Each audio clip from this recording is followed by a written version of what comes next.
അധ്യാപകനുമായി 17-കാരിയുടെ അവിഹിതം. ഇത് നടിയുടെ വിവാദങ്ങളുടെ കൗമാര എഴുത്ത്. കൺസ്യൂമറിസം, സെക്സ്, ഏകാന്തത.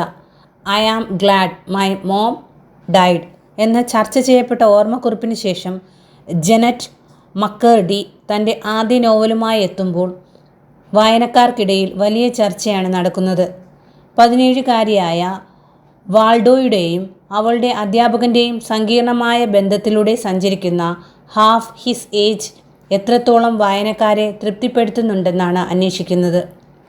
2000ങ്ങളുടെ മധ്യത്തിൽ നിക്കലോഡിയൻ ചാനലിലൂടെ കൗമാരക്കാരുടെ ഹരമായി മാറിയ മുഖമാണ് ജെനറ്റ് മക്കേർഡിയുടേത്. ഐ കാർലി എന്ന പ്രശസ്തമായ പരമ്പരയിലൂടെ ആഗോളതലത്തിൽ ശ്രദ്ധിക്കപ്പെട്ട ഈ മുൻ നടി തൻ്റെ വ്യക്തിജീവിതത്തിലെ കടുത്ത അനുഭവങ്ങൾ തുറന്നെഴുതിയ I am glad my mom died എന്ന കുറിപ്പിലൂടെ 2022 സാഹിത്യലോകത്തും തരംഗമായി.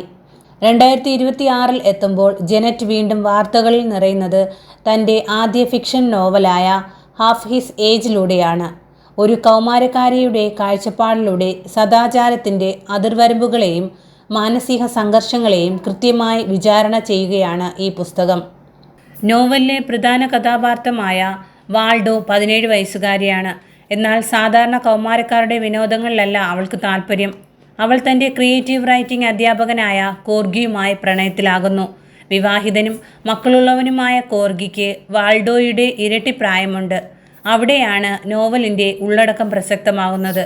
വാൾഡോ എന്ന കഥാപാത്രം തികച്ചും വൈരുദ്ധ്യങ്ങൾ നിറഞ്ഞതാണ്. അവൾ ഒരേ സമയം നിഷ്കളങ്കയും എന്നാൽ പക്വതയുള്ളവളുമാണ്. അതീവ ബുദ്ധിമതിയായ അവൾ പക്ഷേ ഏകാന്തതയിൽ നീർന്നവളുമാണ്.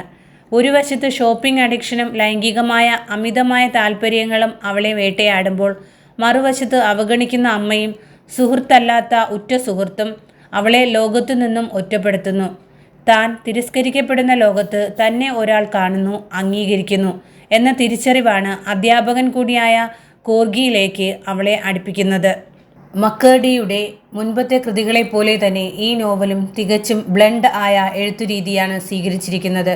പ്രണയത്തെയും ലൈംഗികതയെയും കുറിച്ചുള്ള അതിഭാവുകത്വങ്ങളില്ലാത്ത വിവരണവും പലപ്പോഴും വായനക്കാരെ അസ്വസ്ഥമാക്കിയേക്കാം. എന്നാൽ ഇതാണ് മക്കേർഡിയുടെ സവിശേഷത. സുന്ദരമായ വാക്കുകളാൽ സത്യത്തെ മൂടിവയ്ക്കാൻ അവർ ശ്രമിക്കുന്നില്ല. ലളിതവും എന്നാൽ പരുക്കനുമായ ഭാഷയാണ് മക്കേർഡി ഉപയോഗിച്ചിരിക്കുന്നത്. ലൈംഗിക രംഗങ്ങളുടെ അതിപ്രസരവും വിവരണങ്ങളും നോവലിനെ ചിലയിടങ്ങളിൽ വൾഗർ എന്ന ഗണത്തിലേക്ക് മാറ്റുന്നുണ്ട്.